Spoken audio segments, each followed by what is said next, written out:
It's time for another DADCAW, and today we're tackling the topic of ambition, and hopefully shedding some light on where I'm coming from, as it has been made clear to me down the years that there is a bit of a disconnect between the things that I say and what a lot of casual viewers who maybe don't share the same precepts and tools of thought and just toolkits for ways of thinking about the world, what they take away from what I actually say. So hopefully this clears it up and bridges the gap in our understanding.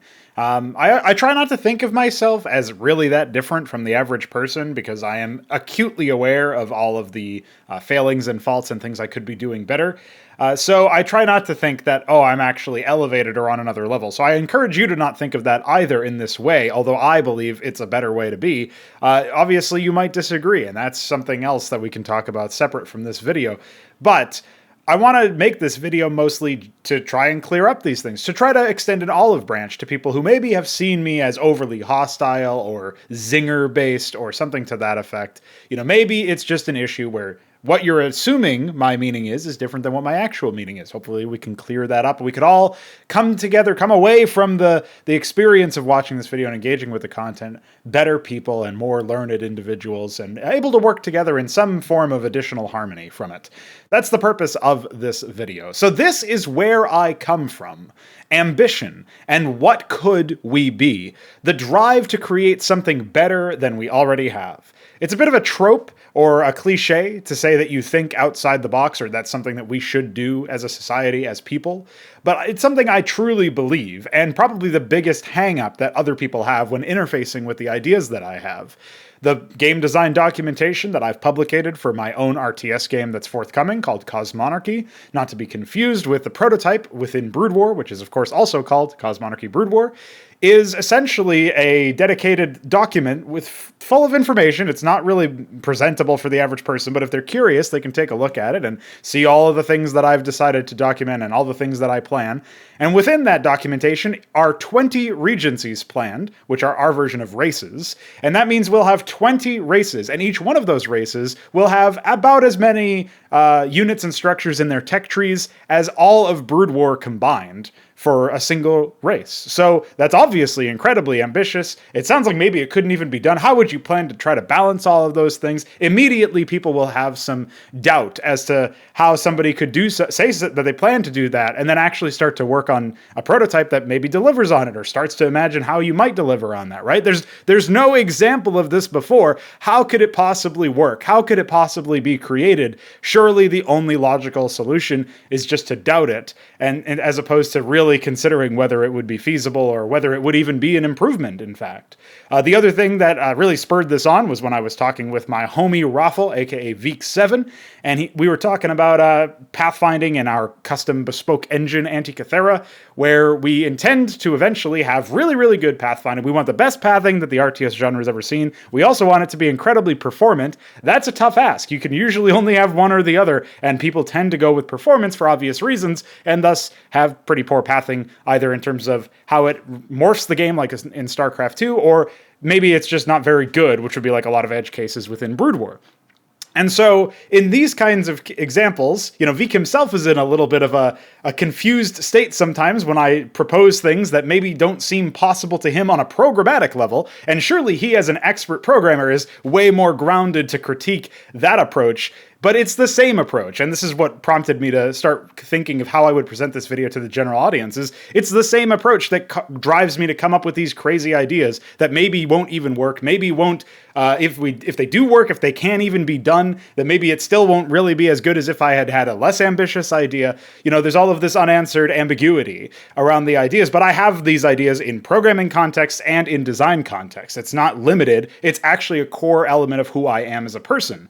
And when I'm thinking about game design, about programming, about whatever, and I'm trying to come up with some sort of solution or some sort of new thing to do, part of the precondition is I'm thinking about things from a more, I would say, a more first principles or a more like first order thing. My stance is automatically pulled back. I zoom out. I think of what if you could re-examine the system that everybody else has bought into? What if you don't have this preconceived notion or this base assumption of what makes this game positive or what makes this genre work? What if you re-examine that?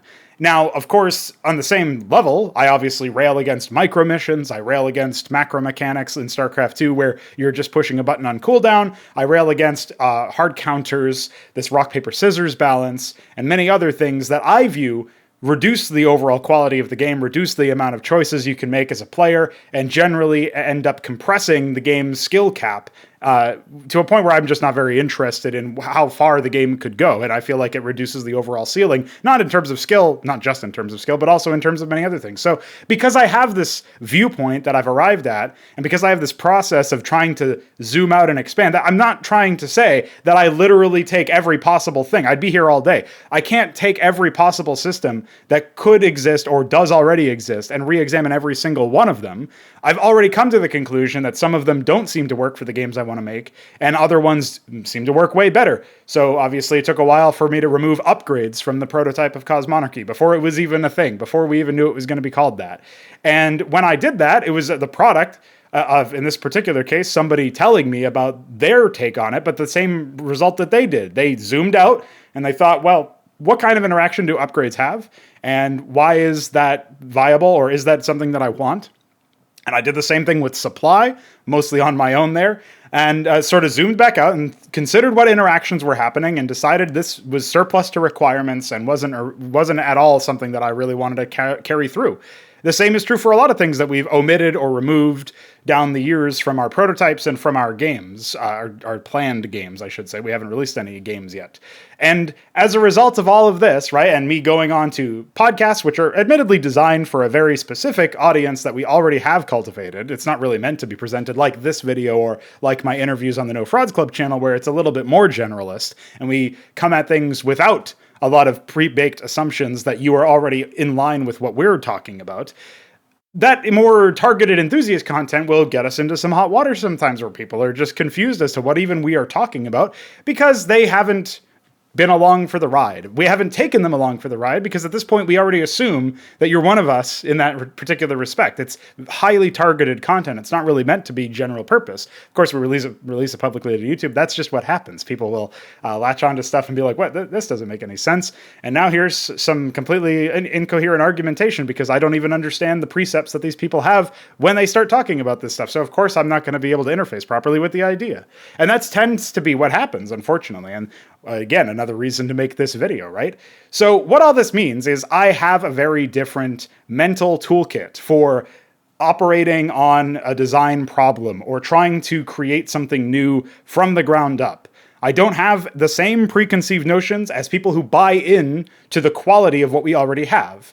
It's not to say that, again, the quality of what we already have is necessarily zero. It's to say that the quality of what we have is far lower than the quality of what I want to create. And that includes, in many respects, a dissatisfaction with the stuff that I've already made. But what spurred me on to create stuff to begin with wasn't, oh, I want to have stuff that's just like this. It was, oh, this stuff is not as good as what I would like it to be, and I don't see anybody else deciding to make it happen, so I guess it'll have to fall on me to start working on that and start creating stuff. And that's how we got from, age 10 to age 27. So this is just where we are as a result of that core thing driving me. Even from a young age, I was mostly ambitious because of the fact that it seemed like there was a lot of untapped potential left on the table by people who had decided to avoid it or didn't see it, perhaps. And I couldn't even understand where they were coming from. And to an extent, I still can't really relate to the more casual RTS player in this particular case viewpoint, where they actually think, yeah, Warcraft 3 was fine, StarCraft 2 is great.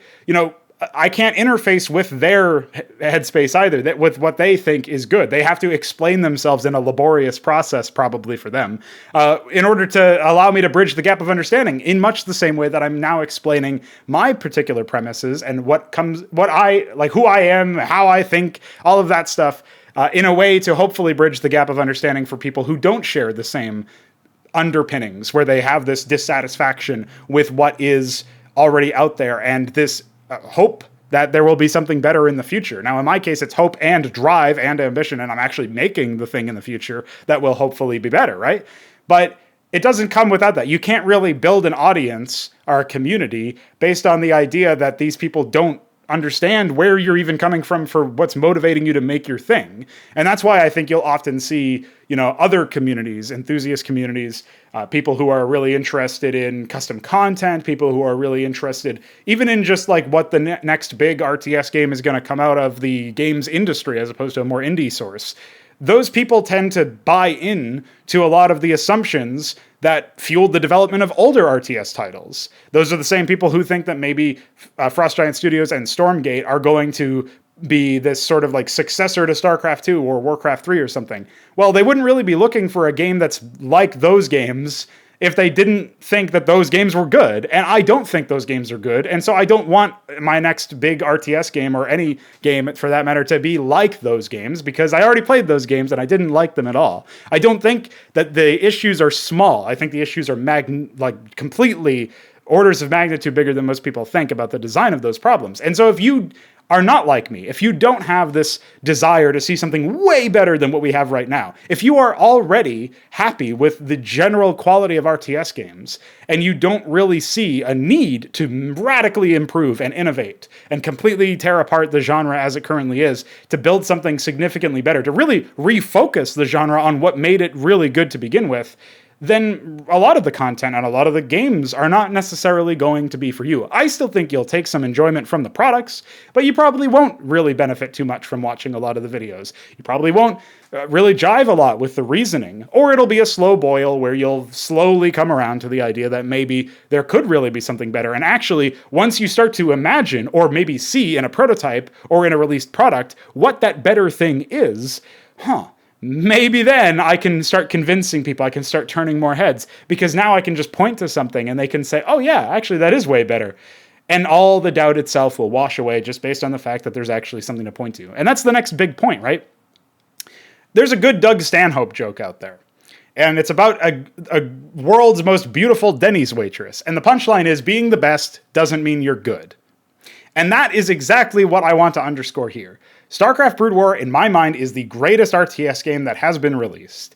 It also has some of the most ridiculous problems that you would ever find in any game, just based on the fact that most of its emergent gameplay came from bug abuse, exploits that eventually had to be blacklisted by the Professional Esports Association, KESPA, and no north-facing ramps, RNG on cliff advantage that decided games and maybe in some cases careers, like all sorts of really wacky stuff that I would look at and say, these are objective faults, objective flaws that should have been corrected and weren't. And that is potential on the table right there, probably in a more concrete example that many people can relate to. You can think of even the greatest game you've ever played. It's probably not perfect, right? It's probably not flawless. You could probably imagine that if just this small thing, or maybe great thing, if it's in the case of Brood War, was fixed or addressed, then the overall quality would shoot up even farther, even though it's already the best thing that you've already played, or your most favorite thing, or what have you. And so that's the position that I come at, except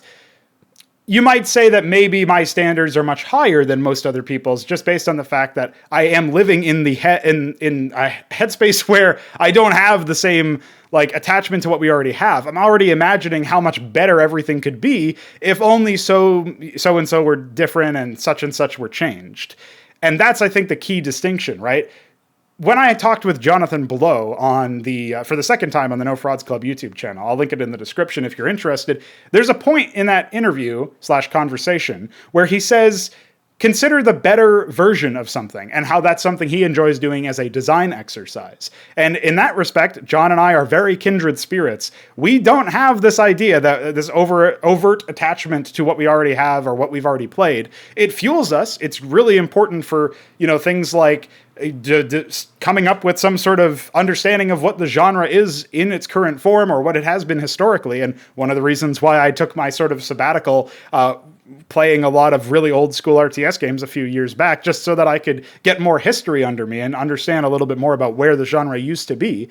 But it's not something that you should weigh everything on and attach everything to, because you're missing out on what could be. And as a result, especially as a designer, you might just be leaving the better thing on the table, never getting to it. And as a result, like the whole rest of the space is poorer for that, where you had an opportunity as a designer to drive the space forward. And that's what I want to do with the RTS genre. That's what I want to do with loads of other genres. Eventually, if I have enough time, obviously it's more than full time just working on the RTS genre alone. And if I only do the RTS genre, I'll still be a happy man because I'll have managed to push the needle in that far forward. So if you're interested in this mindset, and if you want to see if you can at least live in the headspace for a brief moment, I would encourage you to do what Jonathan Blow said and consider the better version of something. Consider what that better version would be. There is a chance, of course, I'll put a disclaimer on, that maybe you won't enjoy games as much as they are now if you imagine what could have been better about them. But especially if you're interested in design, either as a hobby or as something you actually want to do performantly as a actual occupation, then I would say, hey, do this all the time. Think about this all the time. Anytime you play a game, doesn't matter if you think it's good or bad, and you encounter something that maybe sticks out to you as good or bad above and beyond what you're normally used to, consider what the better version would be. If you can't think of anything better, maybe there's no better way, or maybe you need to think of it from another angle and zoom out again like I was talking about at the beginning of the video. And that's sort of where we're at now. As this video comes to a close, I wanted to just touch on that particular thing because this is actually a genuine invitation and a genuine olive branch to people who maybe didn't interface with my content in the best way, didn't have the best of experiences listening to me talk about maybe Frost Giant Studios in this case or something to that effect. But now you can hopefully see where I'm coming from and why my ambition outstrips a lot of other aspects, a lot of other games.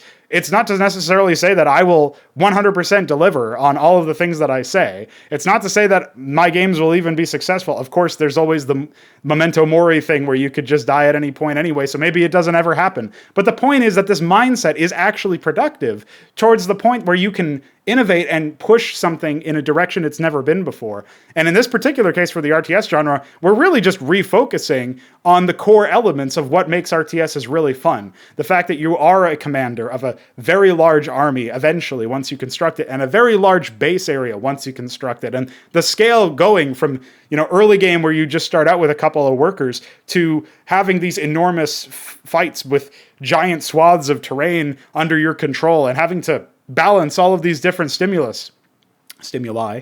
And that's basically where we're at, right? I mean, we haven't seen an RTS really focus on that in a long time. And even when it did, there were some limitations, right? Obviously, Brood War has a selection limit. It has pathing issues. It has all sorts of other stuff. It's still the closest we got to something that's unfettered. And that's the main point that I'm saying is if the best we have is over 20 years old and people have just been cargo culting it because they didn't fully understand what was really good about it, well, maybe it's time for somebody who does understand its pros and its cons in order to make something better. Maybe that's what it's time for. So that's what I'm saying. That's what I'm throwing at you right now, and hopefully you understand it better.